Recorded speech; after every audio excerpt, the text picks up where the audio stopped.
بسم اللہ الرحمن الرحیم اللہم صلی علی محمد وآل محمد۔ اب تک الحمدللہ ہم 3 درس لے چکے اس عقائدی سلسلے کے۔ ہمارا جو تیسرا درس تھا وہ اس موضوع پہ تھا کہ انسان کی معرفت کے کتنے مراتب ہیں۔ یہ اب تک جتنے دروس تھے وہ تمہیدی درس تھے کہ ہم کتنے سورسز ہیں ہمارے پاس معرفت حاصل کرنے کے۔ پہلے اور دوسرے درس میں یہ بیان ہوا تھا، اور تیسرے درس میں ہم نے یہ بیان کیا کہ مراتب کتنے ہیں معرفت کے، بدیہی اور نظری میں تقسیم کیا۔ آج جو چوتھا درس ہے وہ اس حوالے سے ہے کہ کیا معرفت حاصل کرنا واجب ہے یا نہیں۔ آپ اس کو بھی تمہیدی درس کہہ سکتے ہیں۔ انشاءاللہ اس کے بعد والا جو 5واں درس ہوگا وہ اصل مطلب میں ہوگا، یعنی معرفت حاصل کرنے میں ہوگا، جس چیز کی معرفت واجب اور ضروری ہے۔ تو اس ہم چوتھے درس میں یہ بیان کریں گے کہ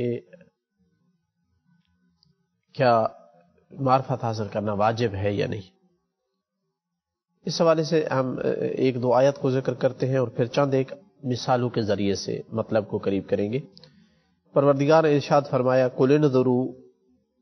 انظُرُوا ماذا فِي السَّمَاوَاتِ وَالْأَرْضِ وَمَا تُغْنِي الْآيَاتُ وَالنُّذُرُ عَنْ قَوْمٍ لَا يُؤْمِنُونَ۔ نظر کرو، غور کرو، فکر کرو جو کچھ آسمانوں اور زمینوں میں ہے، دعوت دی جا رہی ہے،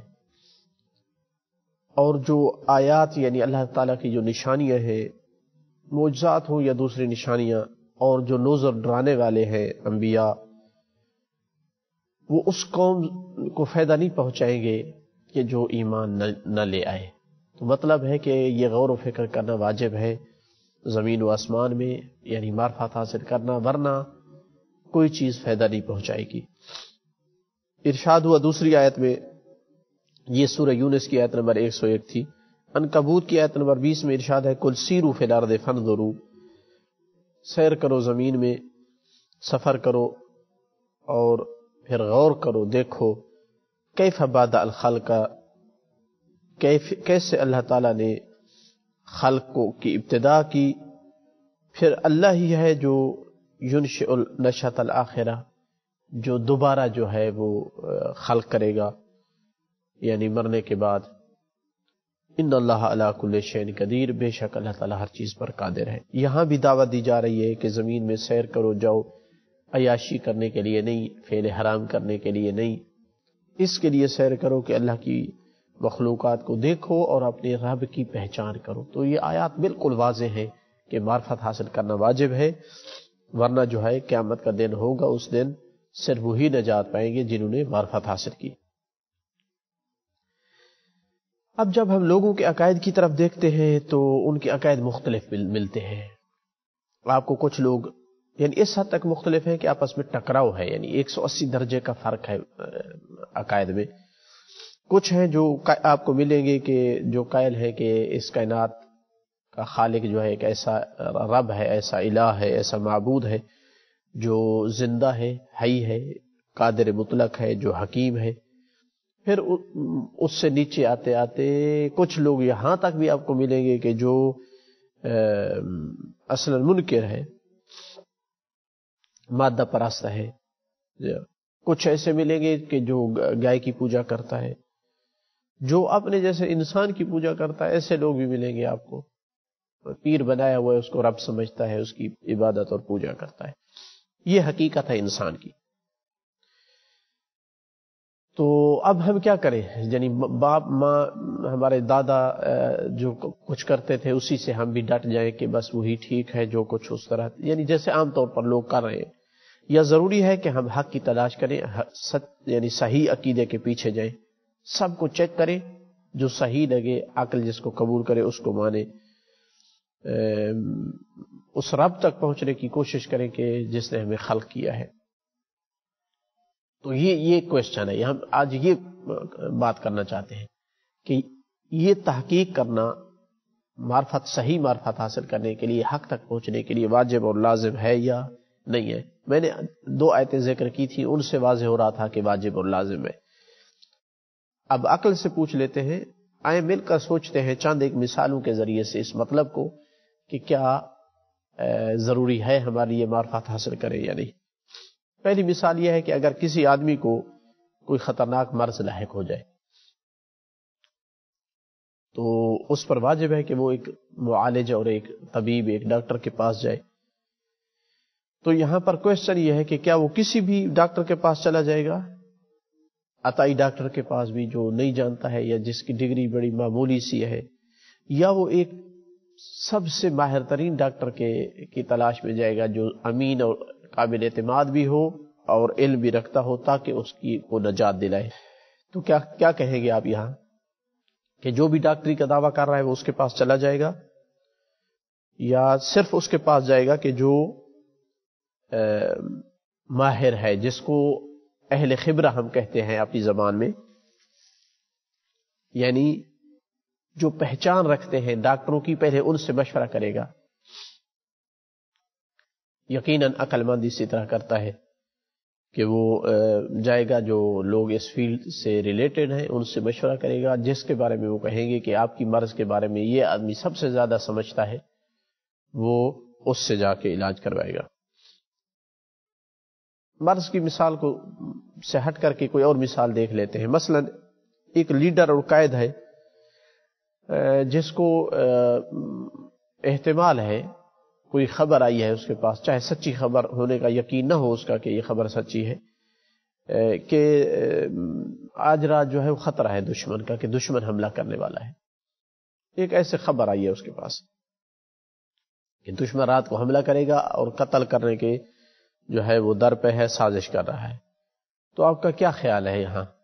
وہ لیڈر جو ذمہ دار لیڈر ہے وہ مطمئن ہو کر سو جائے گا، اپنے لشکر وغیرہ جیش اپنی فوج جمع نہیں کرے گا، کوئی جاسوس نہیں بٹھائے گا، کوئی مورچے نہیں نصب کرے گا کہ جو دیکھے جہاں سے، کہ کیمرے نہیں لگائے گا کہ جہاں سے نظر آئے کہ اگر دشمن حملہ کرے تو پتہ چلے؟ کیا خیال ہے آپ کا؟ یقیناً ذمہ دار لیڈر ہے تو وہ سارے چیزیں کرے گا جو اس کو کرنی چاہیے احتیاط کے طور پر۔ اس کی عقل اس کو مجبور کرے گی کہ احتیاط کرو، تمام کے تمام حفاظتی سامان جو ہے اس کو لے لو، تاکہ اگر وہ اچانک حملہ کرے تو اپنے حملے میں کامیاب نہ ہو سکے۔ ہم مرض سے ہٹ کر کے کوئی مثال دے دیتے ہیں۔ مثلا اگر ایک ذمہ دار قائد ہے، لیڈر ہے، اس کو اگر کوئی خبر ملی ہے کہ دشمن آج رات حملہ کرنے والا ہے اور ہمیں قتل کرنا چاہتا ہے، تو کیا خیال ہے وہ بغیر اپنی فوج جمع کیے، بغیر مورچے نصب کیے، بغیر کیمرے لگائے، بغیر اپنے جاسوس چھوڑے وہ سو جائے گا مطمئن ہو کر کے؟ قطعاً ایسا نہیں ہے۔ اگر کمزور سی بھی اس کے پاس کوئی خبر آئی ہے جس کا اس کو سچ ہونے کا یقین نہیں ہے، تب بھی وہ ساری جو احتیاط بنتی ہے وہ کرے گا، جاسوس بھیجے گا، کیمرے لگائے گا، مورچوں پہ فوجی بٹھائے گا، تو ذمہ داری کا ثبوت دے گا۔ ہاں اگر وہ غیر ذمہ دار آدمی ہے، کسی کام کا نہیں ہے، تو پھر اس سے توقع ہے کہ وہ سو جائے بغیر ایسا احتیاط کیے۔ ایک اور مثال سے آپ سمجھیں مطلب کو، کہ اگر آپ کے پاس مال ہے اور آپ کو علم ہو گیا ہے کہ کوئی چور آئے ہوئے ہیں علاقے میں، ہر مالدار آدمی کی چوری کر رہے ہیں، تو کیا کریں گے آپ؟ اپنا مال جو ہے اپنے اس میں جو گھر کا سامنے والا باغیچہ ہوتا ہے اس میں چھوڑ دیں گے، یا نہیں اس کو تالے میں رکھیں گے، مضبوط جگہ پہ سیکورٹی میں رکھیں گے تاکہ چور جو ہے اس تک نہ پہنچ سکے؟ اسی طرح اگر آپ کسی ایک جگہ میں آپ آفیسر ہیں، ملازم ہیں آپ کسی فیلڈ میں، تو اگر آپ غائب ہونا چاہتے ہیں، مثلا آج چھٹی کرنا چاہتے ہیں، اگر آپ کو کسی اپنے دوست نے خبر دی ہے کہ آج جو ہے وہ جو پرنسپل ہے ادارے کا، مدیر ہے، ہیڈ ہے، جو اس نے آج فیصلہ کیا کہ جو بھی آج غیر حاضر ہوگا اس کو وہ نکال دے گا، اس کی چھٹی کروا دے گا، تو کیا خیال ہے آپ؟ اگر آپ کے لیے وہ جس ساتھی نے یہ خبر دی ہے، چاہے اس کا 100% آپ کو یقین نہ بھی ہو، تو کیا کریں گے آپ؟ غائب رہیں گے یا نہیں؟ اس دن پھر ہر صورت میں آپ حاضری دیں گے؟ ظاہر ہے آپ کے نزدیک اگر یہ چیز اہمیت رکھتی ہے کہ آپ ملازمت میں رہیں اور ملازمت چھوڑنے میں آپ کو نقصان ہے، تو آپ ضرور اس دن جو ہے یا تو اس خبر کے سچ اور جھوٹ ہونے کا یقین کریں گے، تحقیق کریں گے، کسی اور سے پوچھیں گے، یا پھر آپ خود اس دن حاضر ہوں گے اور چھٹی نہیں کریں گے۔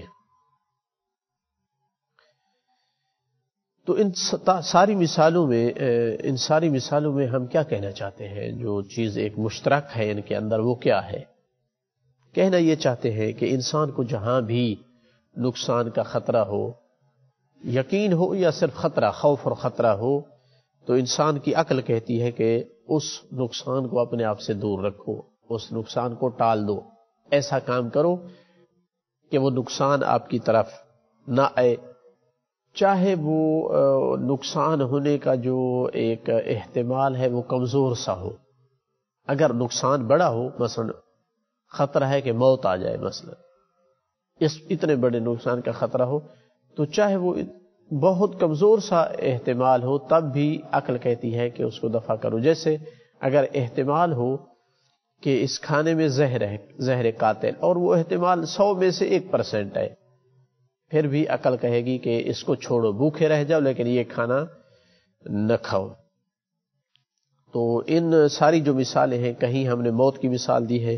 کہیں ہم نے مال کے چوری ہونے کی دی ہے، کہیں ہم نے ملازمت سے جو ہے فارغ ہونے کی مثال دی ہے، یہ بڑے بڑے نقصانات ہیں۔ یہاں عقل کہتی ہے کہ احتیاط سے کام لو اور اس نقصان کو اپنے آپ سے دور رکھو، ایسا کام کرو۔ لہذا لیڈر ہے تو عقل کہے گی کہ سونا نہیں ہے، اور ملازم ہے تو عقل کہے گی کہ آج غیر حاضر نہ ہو، اور یا کم از کم تحقیق کرو، یا مالدار ہے تو عقل کہے گی کہ آج مال کو جو ہے مضبوط اور جو ہے محکم قسم کے جو ہے وہ جگہ میں رکھو جہاں تک چور نہ پہنچ سکے۔ تو یہ ہم اس نتیجے تک جانا چاہ رہے تھے ان ساری مثالوں کے ذریعے سے، اور یہ یقینی نتیجہ ہے جس میں کوئی عقل مند شک نہیں کر سکتا ہے کہ دفع الضرر المحتمل واجب ہے عقلاً، کہ اگر انسان کو نقصان پہنچنے کا اندیشہ ہو تو اس کو اپنے سے دفع کرنا، دور رکھنا، یہ عقلی واجب ہے۔ اب ہم دیکھتے ہیں کہ آیات مجیدہ بھی یہی معنی جو عقل کہہ رہی ہے، آیات مجیدہ یہی کہہ رہی ہے یا نہیں؟ پروردگار نے ارشاد فرمایا ہے سورہ زمر میں آیت نمبر 64 سے 72 تک، کیا فرمایا کہ قل افغیر اللہ تامرونی اعبد ایھا الجاہلون، کیا تم مجھے حکم دیتے ہو، اے جاہل لوگو، تم مجھے حکم دیتے ہو کہ میں اللہ کے غیر کی جو ہے وہ عبادت کروں۔ وَلَقَدْ أُوحِيَ إِلَيْكَ وَإِلَى الَّذِينَ مِن قَبْلِكَ، تیری طرف اور تجھ سے پہلے انبیاء کی طرف وحی کی جا چکی ہے، لَإِنْ أَشْرَكْتَ لَيَحْبَطَنَّ عَمَلُكَ، تو نے اگر شرک کیا تو تیرا عمل ضائع ہو جائے گا، وَلَتَكُونَنَّ مِنَ الْخَاسِرِينَ، اور تو گھاٹا اٹھانے والوں میں، نقصان اٹھانے والوں میں سے ہو جائے گا۔ بَلِ اللَّهَ فَاعْبُدْ، بلکہ صرف اللہ ہی کی عبادت کرو، وَقُم مِّنَ الشَّاكِرِينَ، اللہ کے شکر گزار بندوں میں سے ہو جاؤ۔ وَمَا قَدَرُ اللَّهَ حَقَّ قَدْرِهِ، اور انہوں نے اللہ کی کما حقہ معرفت حاصل نہیں کی۔ وَالْأَرْضُ جَمِيعًا، اور پوری کی پوری زمین اس کے قبضہ میں ہے قیامت کے دن، طبعاً دنیا میں بھی ہے لیکن قیامت کے دن ظاہر ہوگا کہ اللہ کے قبضے میں ہے پوری کی پوری زمین۔ وَالسَّمَاوَاتُ مَطْوِيَّاتٌ بِيَمِينِهِ، اور آسمان جو ہے وہ تمام کے تمام اس کے دائیں ہاتھ میں لپٹے ہوئے ہیں، یعنی مطلب ہے قدرت کے ماتحت ہے، اللہ کا ہاتھ نہیں ہے، مطلب ہے کہ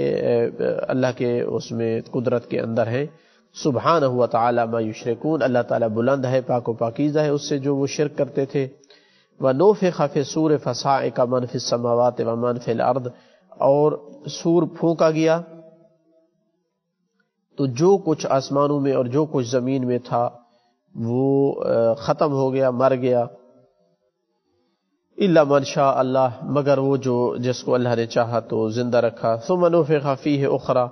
پھر سور میں دوبارہ پھونکا گیا۔ فاذا هم قیام ینظرون، اچانک وہ کھڑے ہو کر دیکھنے لگے۔ واشرقت الارض بنور ربها، اور زمین جو ہے چمک اٹھی اپنے رب کے نور سے۔ ووضع الکتاب، اور کتاب رکھ دی گئی، ظاہر نامہ اعمال والی کتاب ہے، وجیء بالنبیین والشہداء، نبی انبیاء اور شہداء گواہوں کو لایا گیا، وقضی بینہم بالحق، لوگوں میں حق کے ساتھ فیصلہ کیا گیا، وہم لا یظلمون، ان پر ذرا بھر ظلم نہیں کیا جائے گا، ووفیت کل نفس ما عملت، ہر نفس کو جو کچھ اس نے کیا پورا پورا دے دیا جائے گا، یعنی اس کا اجر اور صلہ، وہو عالم بما یفعلون، اور اللہ تعالیٰ جانتا ہے جو کچھ وہ کرتے ہیں، اسی وجہ سے تو کسی کا کوئی عمل جو ہے وہ ناقص نہیں رہے گا۔ وسیق الذین کفروا الی جہنم، اور کھینچا جائے گا ان کو کہ جنہوں نے کفر کیا جہنم کی طرف، زمرہ گروہ گروہ کر کے، حتی اذا جاؤوها فتحت ابوابها، جب وہ جہنم کے پاس آئیں گے تو اس کے دروازے ان پر کھول دیے جائیں گے، وقال لهم خزنتها، جہنم کے جو خزانچی ہوں گے یعنی دربان ہوں گے، الم یاتکم رسول منکم، کیا تمہارے پاس تم میں سے رسول نہیں آئے تھے، انبیاء نہیں آئے تھے پیغام دینے کے لیے، بتانے کے لیے کہ اس طرح قیامت ہوگی، جنت اور جہنم ہوگی، تو کیوں نے گویا کہیں گے کہ کیوں نے تم نے تیاری کی تھی، یتلون علیکم آیات ربکم، وہ رسول تم پر جو ہے تمہارے رب کی آیات تلاوت کر رہے تھے، وَيُنذِرُونَكُمْ لِقَاءَ يَوْمِكُمْ هَذَا، اس آج دن کی جو تمہاری ملاقات ہے اپنے رب کے ساتھ، اس سے تمہیں ڈرا رہے تھے، کیا وہ ایسے انبیاء نہیں آئے تھے تمہارے پاس؟ قالوا بلا، جواب میں انکار نہیں کر سکتے، کہیں گے بلا کیوں نہیں ہمارے پاس آئے تھے، ولیکن حقت کلمۃ العذاب علی الکافرین، لیکن کافروں پر عذاب کا کلمہ ثابت ہو چکا تھا، ایسی بدبختی کی تھی انہوں نے کہ وہ عذاب ان کا مقدر بن گیا تھا۔ قیل ادخلوا ابواب جہنم، اس وقت کہا جائے گا داخل ہو جاؤ جہنم کے دروازوں سے، خالدین فیہا، اس میں ہمیشہ رہیں گے، فبئس مثوی المتکبرین، کتنا ہی برا ٹھکانہ ہے متکبر لوگوں کے لیے۔ اب کتنا اس سے واضح کیا جائے پیغام کو، کتنا زیادہ روشن کر کے ڈرایا جائے جہنم سے، اس سے میرے خیال میں اور واضح باتیں نہیں ہو سکتی ہیں۔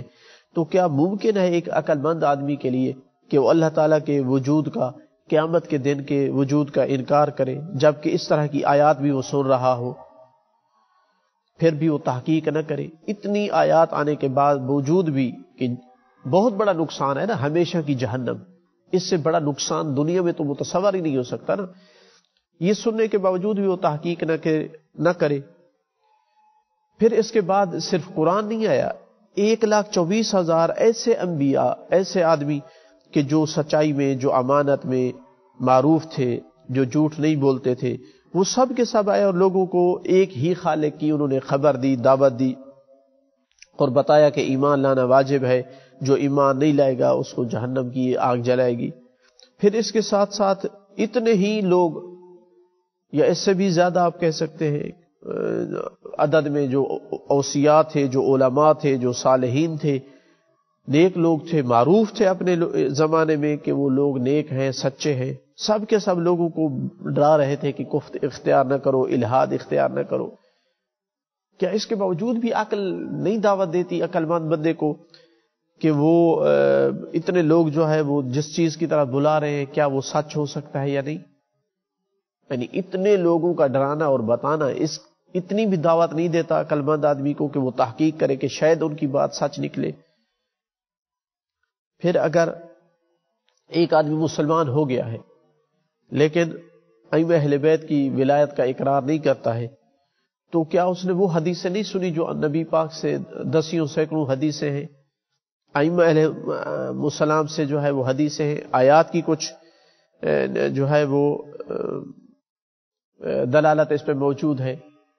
کہ اللہ تعالیٰ جو ہے وہ، یعنی ان اگر مجموع روایات آیات کو دیکھا جائے تو ان کی دلالت ہے کہ اللہ تعالیٰ قیامت کے دن کسی سے اس کا عمل قبول نہیں کرے گا جب تک وہ اہل بیت علیہ السلام کی ولایت نہیں رکھتا ہوگا۔ تو کیا یہ سارا کچھ اس طرف دعوت نہیں دیتا ایک عقل مند مسلمان کو کہ وہ تحقیق کرے کہ ولایت اہل بیت واجب ہے یا نہیں ہے؟ حالانکہ روایات بڑی سخت قسم کی روایات ہیں، مثلا امام صادق علیہ الصلوۃ والسلام نے ابان بن تغلب سے کہا کہ جب قیامت کا دن ہوگا تو ایک منادی ندا دے گا کہ من شاہد اللہ الہ الا اللہ فلیدخل الجنہ، جس نے بھی گواہی دی کہ اللہ کے علاوہ کوئی معبود نہیں ہے تو وہ جنت میں داخل ہو جائے۔ ابان نے کہا کہ پھر آپ کا کیا جھگڑا ہے لوگوں سے، اگر صرف لا الہ الا اللہ کہنے سے ہی لوگ جنت میں داخل ہو جائیں گے تو پھر ولایت کی تو گویا ضرورت نہ رہی، یہ کہنا چاہتا ہے۔ تو امام نے جواب میں فرمایا انہ اذا کان یوم القیامت نسوھا، جو ولایت اہل بیت نہیں رکھتے ہیں وہ قیامت کے دن اس کلمے کو بھول جائیں گے، تو اس کا مطلب ہے کہ پھر کافر اٹھیں گے قیامت کے دن۔ اس روایت سے تو یہ لگ رہا ہے کہ وہ توحید کی گواہی بھی بھول جائیں گے جو ولایت اہل بیت نہیں رکھتے ہوں گے۔ اسی طرح امام صادق علیہ السلام سے روایت ہے، فرمایا یا ابان، جب کوفہ کی طرف جاؤ تو اس حدیث کو روایت کرو، لوگوں کو بتاؤ، من شاہد اللہ الہ الا اللہ مخلصا، جس نے مخلص ہو کر اللہ کی عبادت کی گواہی دی، اللہ کے معبود ہونے کی گواہی دی، تو اس کے لیے جنت واجب ہے۔ تو ابان نے کہا کہ میں نے امام سے کہا میرے پاس تو ہر طرح کے لوگ آتے ہیں، جو آپ کا منکر ہے وہ بھی آتا ہے، جو آپ کا موالی ہے، کیا سب کے لیے یہ حدیث روایت کروں؟ مطلب ہے کہ جو آپ کو نہیں مانتا وہ تو یہ حدیث سن کر خوش ہو جائے گا کہ صرف اللہ کی توحید کی گواہی کافی ہے جنت میں داخل ہونے کے لیے۔ تو امام نے فرمایا نعم یا ابان، سب کو بیان کرو، انہ اذا کان یوم القیامہ، جب قیامت کا دن ہوگا اللہ پہلے اور بعد والوں سب کو جمع کرے گا، فتسلب لا الہ الا اللہ منہم، تو جو ہمارے ولایت کے منکر ہیں ان سے لا الہ الا اللہ والی جو گواہی ہے وہ چھین لی جائے گی، الا من کان علی ھذا الامر، مگر وہ جو ہمارے امر پر ہوگا، ہماری معرفت پر۔ تو یہ ایسی حدیثیں سننے کے بعد کم از کم عقل مند بندے کو یہ چیزیں، یہ حدیثیں دعوت دیتی ہیں کہ وہ اپنی حالت پر مطمئن رہے، وہ تحقیق کرے، وہ ریسرچ کرے، جس کو حق سمجھے اس کو قبول کرے۔ ہماری اب تک کے اس درس کا خلاصہ کیا ہوا ہے، چند ایک نکات میں اس خلاصے کو بیان کرتا ہوں۔ پہلا پوائنٹ یہ ہے کہ اعتقادات میں جو ہے وہ اختلاف موجود ہے، جس میں کوئی شک نہیں ہے، کوئی اعتقاد رکھتا ہے، کوئی اعتقاد رکھتا ہے، اور تناقض اور ٹکراؤ کی حد تک ہے۔ دوسرا پوائنٹ یہ تھا کہ بہت سارے ایسے لوگ جو قابل وثوق، قابل اعتماد تھے،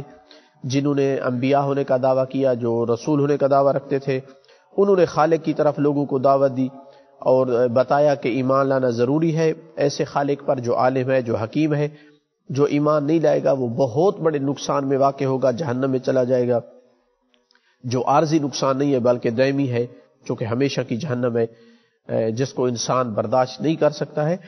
تیسرا پوائنٹ، اور یہ خلاصہ نتیجہ یہی تھا ہمارے درس کا، باقی گفتگو کا یہ نتیجہ تھا کہ عقل انسان کو مجبور کرتی ہے